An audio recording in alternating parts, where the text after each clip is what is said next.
Hello. Today I would like to talk about addiction and the cycle of addiction. So, first, I want to dive into a personal experience with addiction.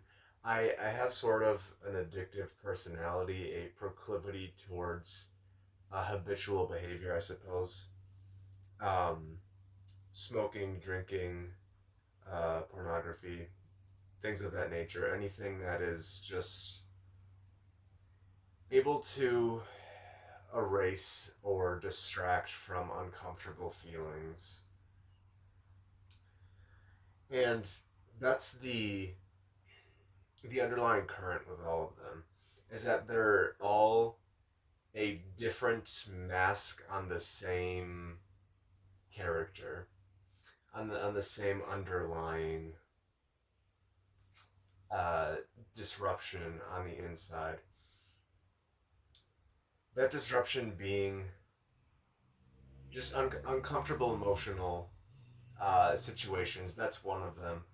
Um, Another is boredom. Boredom is a big one. That's where some of these addictive patterns come up. So uh, emotional. I just keep saying disruption, but there's a better word for it. Emotional turbulence, boredom are the two biggest ones, and it's strange because we live in a world where there's constant stimulation, and that actually might be part of the issue is that with boredom is that we're constantly stimulated with videos and music and any form of digital media. So when we don't have those things, there's a sense of boredom, like there's this vacuum and the space needs to be filled by something. And when it's not, when the videos get boring, when the music, you can only listen to so much music, when those go away, that's when some of the other things start popping up. And, the addiction to the phone and stimulation is another one, another form of addiction that I've experienced. So, so yeah, yeah. If it's not one thing, it's the other. And that's why I'm diving into figuring out and staying with and feeling these emotional disturbances within me, these emotional ups and downs. I'll feel frustrated one day, I'll feel scared the next day. I'll feel like I just need some form of distraction. And it's when I feel that need for distraction, that's when it's time to sit down and just be and experience these things. And it is scary and it is boring, and my mind tells me a million different things saying, don't just sit here, like do something. Why don't you do something? Why sit here and relax and tune into your emotional state and sort of figure out what's going inside? There's videos to watch, there's music to listen to, there's things to smoke, there's things to drink, but once you get behind that, which I'm going to share a little technique um, that I do, but once you get behind that, there really is peace. It really is like a mask, like a big scary firewall, so to speak. And once you cross that firewall, once you make that jump, you realize it's not like this blazing inferno that you're gonna be walking through for a million years to get to the other side. It's literally just one side. You just kind of cross that threshold, and then you're there. And then there is a sort of a grounding and a balancing that sort of needs to be continuously done, but it's not out of fear, it's not out of like being scared, it's just to stay in that state. So that's really just once you cross that threshold. And that technique, I basically I put this piece behind a sort of payment wall. That sounds strange, but there's like a price of admission, um, where I'll sit down, I'll steady my breath, and I'll take 10 measured breaths. I'm counting the breaths, and I try to go as slowly as possible. And the reason for that is there's obviously, like, resetting the nervous system and calming down that way. But the price of admission is, no matter what I'm thinking about or what happens, it's on the other side of these 10 breaths. It's in a whole different state of mind than if I'm sitting here just trying to feel my emotions, and this pops up. It's like I could just jump out of that at any time. If I'm feeling too uncomfortable, I could just jump out of it and say, okay, I'm done with that. But when there's the price of admission of the 10 breaths, it's like, well, I'm here in this different state. If I and the other big thing is like the exit strategies. I'll take just 3 cleansing breaths, and then that's when I exit that space. So you're really creating a space for yourself to actually like process and feel through these emotions. And after you do that, that's like a another that's a different kind of firewall. It's like, let's call it a waterfall. Firewall, waterfall. On the other side of that waterfall, there's, you just feel better. It's it's hard to describe besides just better. So anyway, that's the technique for when these things come up. Now, if I'm in the middle of engaging, or I feel the urge to engage in some of these addictive behaviors, there's a big resistance to sitting down and taking 10 breaths. And actually, that's when you know that it's time to take those 10 breaths and sort of see what's going on. And that's the thing, is like after those after the 10, I'll just call them the 10 tentatively. Um, After the 10, you are physically calm, and you have the space to be mentally calm. And after that point, and that's why I call it crossing the waterfall, is because after that point, you're in a different state. So you basically are in an agitated, addictive sort of place, a compulsion of sorts. Um, you cross the firewall of even getting to the point of the 10 breaths, and then you enter.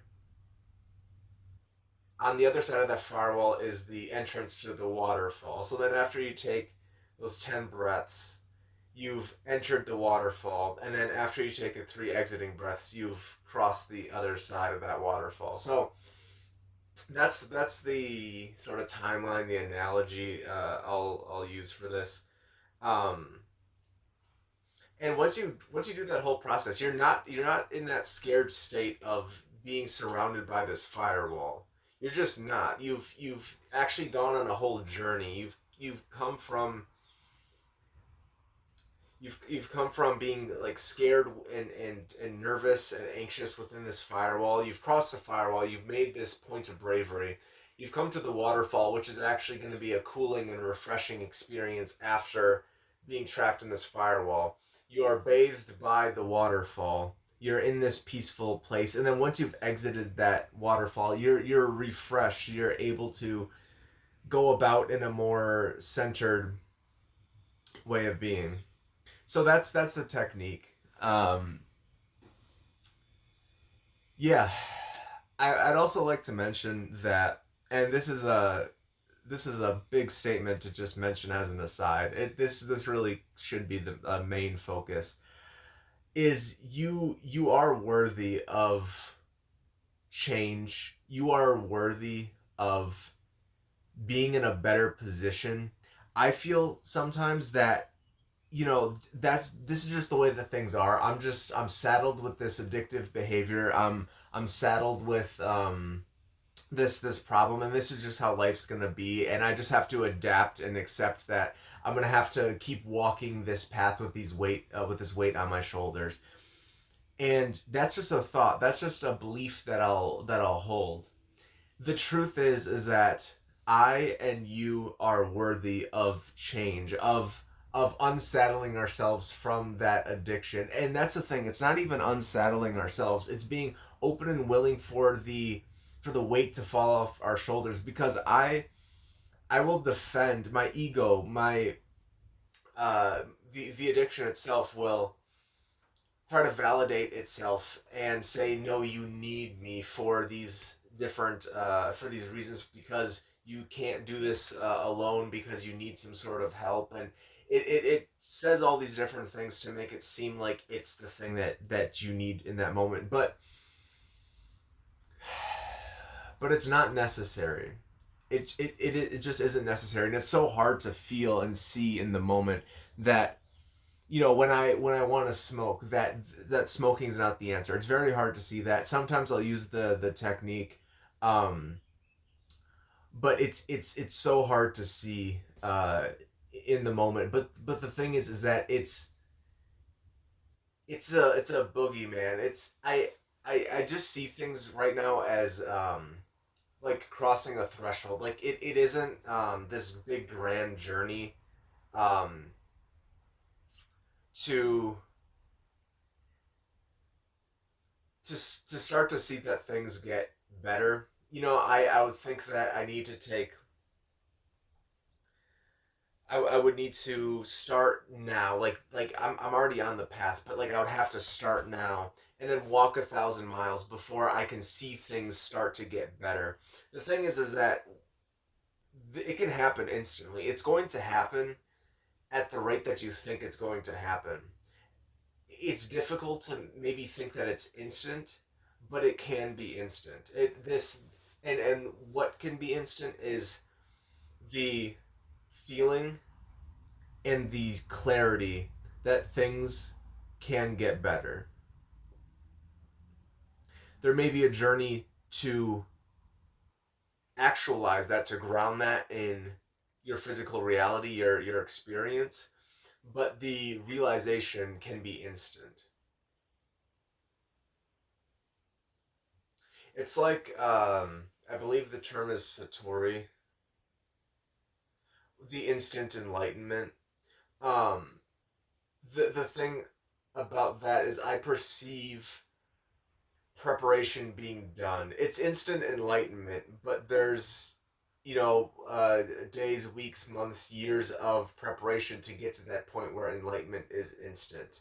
And I would just like to say that you are farther along the path than you think. If you're here and listening to this message, you are farther along than you think. You haven't just started. You don't need to start. You're already on the path of discovering that it does get better. And I'm sure you've even seen things getting better for you even now. And this is just a confirmation along the path that things are getting better for you. Yeah. Yeah, addiction is really it really is a phantom. It reminds me, and it's somehow sometimes how the devil card is described in the tarot as a illusionary sort of trap. It's superimposed onto the image of our true selves, and it's a distraction, and it forms our perceptions in different ways that are false, that are illusionary.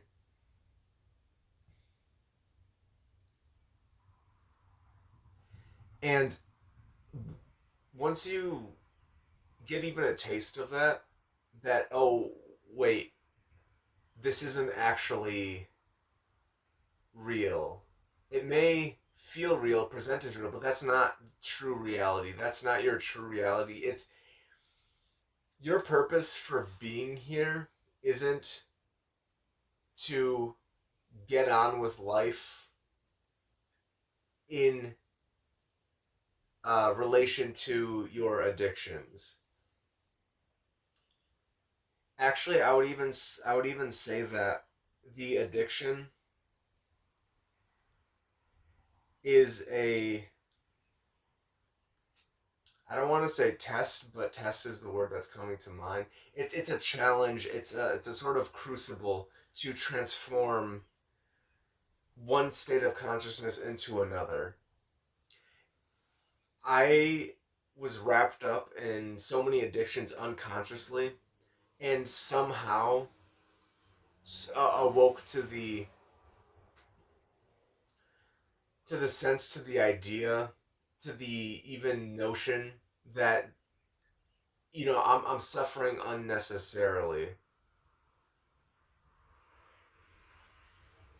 And since that point, it's been a journey. I marked this point about 3 years ago when I first woke up, maybe 4 years ago when I first woke up to this.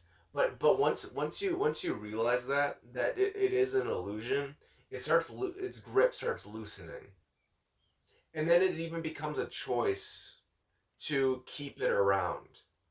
I realize that now. Like with smoking, it's a habit that I still have, and it's it's like I went from feeling like total despair of, oh, I want to give this up but I can't, to now it's when I am smoking, it's making a choice.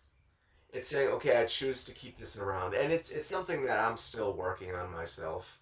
Um, but I feel like I've crossed a threshold. I'm in a place where I view it differently, and it's just about letting the process unfold and letting the grip loosen more and more, and just allowing allowing the paradigm of these things not being necessary anymore to fully sink in. And it doesn't take any effort on my part to do so. The only effort that needs to be put in or can be put in is just my willingness to receive this new paradigm that's coming in.